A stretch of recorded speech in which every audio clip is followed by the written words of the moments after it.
इंदौर में नाबालिग के साथ गरबा खेलते पकड़ाया आमिर खान, लड़की को बालाघाट से अपहरण कर लाया था। शहर में चोरी हुए वाहन का ई चालान पहुंचा फरियादी के पास, पुलिस जांच में जुटी। भाजपा संगठन करेगा अपने ही प्रतिनिधियों पर कार्रवाई, सदस्यता अभियान का टारगेट पूरा नहीं करने वालों पर संगठन सख्त। अंडरग्राउंड मेट्रो प्रोजेक्ट के लिए बड़ी खबर, गांधीनगर से लेकर राजपुरा तक मेट्रो अंडरग्राउंड चलाने की योजना। कैफे में बने केबिन का वीडियो हुआ वायरल, पुलिस जांच में जुटी। मल्हारगंज थाना क्षेत्र का है मामला। रिश्तेदार ने धोखे में रख कार बेची, ज्यादा किराए के लालच में ट्रेवल्स कंपनी में अटैच कराई थी। माता की भक्ति करने वाले भक्तों के लिए चला 72 घंटे तक भव्य भंडारा, मां विजासन मंदिर पर आने वाले भक्तों को वितरण किया गया प्रसाद। बता दें, इंदौर में वाहन चोर इतने सक्रिय हैं कि वाहन चोरी होने के बावजूद भी बेखौफ होकर वाहन को चलाते हुए नजर आ रहे हैं, जिसका ऑनलाइन चालान भी फरियादी के पास मोबाइल पर पहुंच रहा है। दरअसल पूरे मामले में बताया जा रहा है कि छतरीपुरा स्थित रहने वाले लोकेश द्वारा अनंत चतुर्दशी पर निकलने वाली झांकी को देखने के लिए वह अपने दोस्त के साथ मल्हारगंज क्षेत्र में वाहन खड़ा करके गए हुए थे कि तभी वापस लौटे तो वाहन चोरी हो चुका था। पूरे मामले में उनके द्वारा शिकायत दर्ज कराई गई थी, लेकिन कुछ दिनों के बाद ही अचानक से उनके मोबाइल पर ऑनलाइन ई चालान पहुंचा और उसके बाद वह काफी चौंक गए। इस पूरे मामले में वरिष्ठ अधिकारियों से मुलाकात कर जांच पड़ताल शुरू की, तो वहीं उसके सीसीटीवी भी सामने आए हैं, जिसमें एक महिला एक पुरुष के साथ बैठी हुई नजर आ रही है। अधिकारियों का कहना है कि जो चोरी वाहन हुआ है उसकी तलाशी की जा रही है। सीसीटीवी भी सामने आए हैं, उसकी जांच पड़ताल की जा रही है। देखिए, जिसकी मोटरसाइकिल, ये मल्हारगंज का एक मामला हमारे सामने आया है। कल एक फरियादी द्वारा बताया गया कि जो उसकी मोटरसाइकिल है वो 6-7 महीने पहले चोरी हो गई थी। उसके पश्चात चालान, लेकिन उसको जो ई चालान होते हैं वो चालान उसको आया है, तो संभवतः उसकी चोरी की गई मोटरसाइकिल का शायद अभी भी उपयोग किया जा रहा है। तो इस विषय में हम उसमें विवेचना कर रहे हैं और जल्दी हम कहाँ से, किस जगह से ये जनरेट हुआ ये चालान, उसको पता करके सीसीटीवी फुटेज देख के आरोपी को पकड़ लेंगे। जानकारी के अनुसार अमन उर्फ आमिर खान लड़की को अपहरण कर इंदौर लाया था। हीरानगर पुलिस ने बताया कि 9 अक्टूबर को MR10 पर वैभवश्री गार्डन में RKE नवरात्रि डांडिया नाइट गरबा का आयोजन किया गया था। आमिर यहां लड़कियों के साथ गरबे करने पहुंचा था। इनमें एक नाबालिग लड़की थी। हिंदू जागरण मंच से जुड़ी महिला कार्यकर्ता ने इसकी जानकारी संगठन के लोगों को दी। इसके बाद उसे पकड़ लिया गया। हिंदू जागरण मंच के जिला संयोजक राजकुमार टेटवाल कार्यकर्ता और कार्यकर्ताओं के साथ गरबा पांडाल पहुंचे। जब युवक से उसका नाम पूछा तो उसने अमन बताया और सख्ती से पूछताछ करने पर उसने अपना असली नाम आमिर खान बताया। जब उसका मोबाइल चेक किया गया तो कई लड़कियों के साथ अश्लील फोटो मिले। आमिर का मोबाइल पुलिस को सौंप दिया गया। आमिर के व्हाट्सएप से यह पता चला कि बालाघाट के बेहर इलाके से नाबालिग लड़की को सितंबर 2024 में अपहरण कर इंदौर लाया था। यहां नेहरू नगर में किराए से रह रहा था। हीरानगर पुलिस ने बालाघाट पुलिस से संपर्क किया। आमिर पर अभी प्रतिबंधात्मक धाराओं में कार्रवाई की गई है।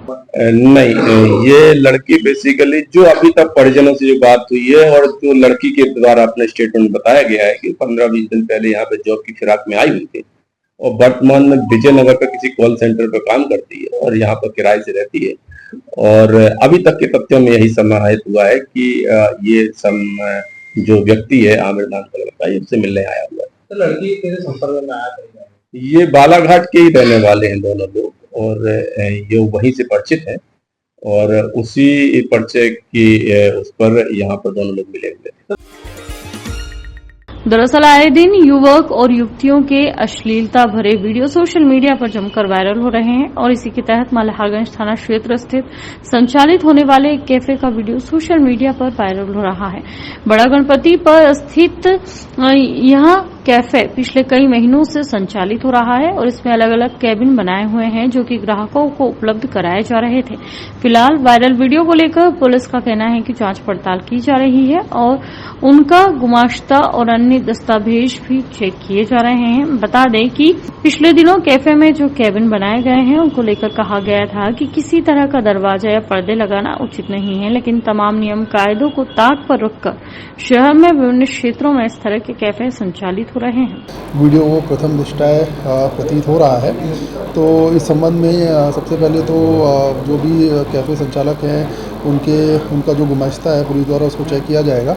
इसके पश्चात उनके द्वारा अगर इस प्रकार का कुछ भी कारित किया जा रहा है तो उनका लाइसेंस निरस्तीकरण कराना, उनका गुमाश्ता निरस्त कराने, सारी कार्रवाई पुलिस द्वारा वैधानिक करवाई जाएगी। बता दें, तेजाजी नगर पुलिस के मुताबिक राजेश नागर की शिकायत पर उसके रिश्तेदार शुभम नागर और गौतम ओबराय के खिलाफ केस दर्ज किया है। राजेश को उसके रिश्तेदार शुभम ने 17,000 प्रति माह गाड़ी का किराया दिलाने की बात कही थी। 3 माह के बाद उसे किराया मिलना बंद हो गया। राजेश के किराया मांगने पर उसने कहा कि कार बेच दी है, वह कार की कीमत दे देगा। राजेश ने पैसे की जगह कार वापस मांगी तो आरोपी ने इनकार कर दिया। राजेश ने बताया कि उसने स्विफ्ट कार अक्टूबर 2022 में खरीदी थी। दिसंबर-जनवरी 2024 में उसके रिश्तेदार शुभम ने कार को ट्रेवल्स पर चलाने की बात कही। इसके बाद राजेश ने कार ट्रेवल्स पर अटैच की, लेकिन कुछ समय बाद ही रिश्तेदार शुभम ने किराया देना बंद कर दिया। पूछने पर कार बेचने की जानकारी दी और दोस्त गौतम से कार की कुल राशि वापस करवाने की बात कही। राजेश की शिकायत पर पुलिस ने धोखाधड़ी का मामला दर्ज कर कार्रवाई की बात कही है। बीजेपी संगठन के ताजा फरमान को लेकर जब नगर अध्यक्ष गौरव रणदीवे से संगठन के द्वारा कार्रवाई करने के बारे में पूछा तो गौरव रणदीवे ने कहा कि जवाबदेही के साथ जनप्रतिनिधियों को काम करना चाहिए। अगर वैसा नहीं कर पाए तो वरिष्ठ नेतृत्व उन पर कार्रवाई करेगा। सदस्यता अभियान को लेकर केंद्र और प्रदेश नेतृत्व ने जनप्रतिनिधियों को व्यक्तिगत लक्ष्य दिया है। इंदौर महानगर सदस्यता अभियान के प्रभारी और पूर्व विधायक सुदर्शन गुप्ता ने बताया कि सभी जनप्रतिनिधियों को टारगेट दिया गया है। सांसद को 25,000, विधायक को 15,000, महापौर को 10,000 और सभी पार्षदों को 5-5 हजार सदस्य बनाना है। हालांकि सभी जनप्रतिनिधि टारगेट पूरा करने की कगार पर है, लेकिन इंदौर के पार्षद इस मामले में पिछड़ रहे हैं। मौजूदा पार्षदों में से कुछ ही पार्षद लक्ष्य तक पहुंच सके हैं। पिछड़ रहे पार्षदों से चर्चा की जा रही है। इस परियोजना के लिए जल्द से जल्द काम शुरू करने के लिए 2 से 3 महीने में मेट्रो कंपनी द्वारा जारी टेंडर के अनुसार दिए गए कंपनी काम शुरू कर सके। इसके अलावा अन्य क्षेत्रों में मेट्रो ट्रेन कंपनी के कर्मचारियों ने सर्वे किया है और यह सर्वे राज्य शासन को भेजा गया है। जनप्रतिनिधियों से भी चर्चा हुई है और उनके द्वारा आए सुझावों को भी राज्य शासन को भेजा गया है। अंडरग्राउंड मेट्रो प्रोजेक्ट के साथ साथ सुपर कॉरिडोर क्षेत्र में चलने वाली मेट्रो ट्रेन को लेकर भी काम हो रहा है। जो गांधीनगर से रेलवे स्टेशन तक रहेगा तो उसका टेंडर अब मेट्रो के द्वारा फाइनल होने वाला है और उसके बीच में जितने भी मुद्दे आ रहे हैं उन कई जगहों पर सीमांकन के मुद्दे हैं, कई जगहों पर प्राइवेट ज़मीन के अधिग्रहण के मुद्दे हैं, कई जगहों पर नगर निगम की कुछ दुकानों के या पार्क के अधिग्रहण के मुद्दे हैं और कुछ जो पुलिस विभाग की संरचनाएं आ रही हैं उनका विस्थापन और अधिग्रहण के मुद्दे हैं। तो आज उन सभी मुद्दों पर एमडी मेट्रो के साथ में बैठक हुई है। इसकी हम लोगों ने प्रोसीडिंग बनाई है और अगले 2-3 महीने में चूंकि एजेंसी आ जाएगी और काम करना शुरू करेगी तो उससे पहले खासतौर पर जो प्राथमिकता वाले बिंदु हैं, चूंकि अंडरग्राउंड का पूरा स्ट्रेच है और ख़ासतौर पर जहां से लॉन्च होगी जो हमारी टनल बनाने वाली मशीन है, तो सबसे पहले वहां पर हमको चीज़ें क्लियर करने की ज़रूरत है। तो उनको हम लोग प्राथमिकता पर लेंगे और बाकी सारे मुद्दे भी सभी इंटर डिपार्टमेंटल कोऑर्डिनेशन से सुलझाए जाएंगे। आमतौर पर आपने भंडारा 1, 2, 5 या 6 घंटे का होते हुए देखा होगा, लेकिन इंदौर में भंडारे का भी एक रिकॉर्ड बना है। जी हां, मामला इंदौर के एरोड्रम थाना क्षेत्र का बताया जा रहा है, जहां पर इंदौर के एरोड्रम क्षेत्र में माता विजयासन का एक बरसों पुराना प्राचीन मंदिर मौजूद है। यहां पर नवरात्रि के उपलक्ष्य में अलग अलग तरह के आयोजन होते हैं और बड़ी संख्या में भक्त भी माता के दर्शन करने के लिए दूर दूर से यहां नवरात्रि के दिनों में पहुंचते हैं।